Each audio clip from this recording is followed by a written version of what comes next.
ছেলে আমার বড় হবে, মাকে বলতো সে কথা, হবে মানুষের মতো মানুষ,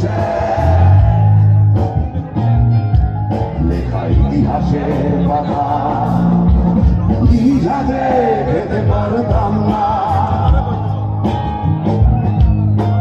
বাবা বলতো যখন আমি থাকব না,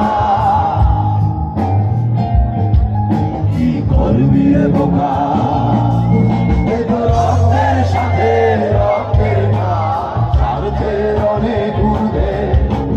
হঠাৎ অজানা ঝড়ে তোমায় হারালাম, মাথায় আকাশ ভেঙে পড়লো। বাবা কতদিন কতদিন দেখি না তোমায়,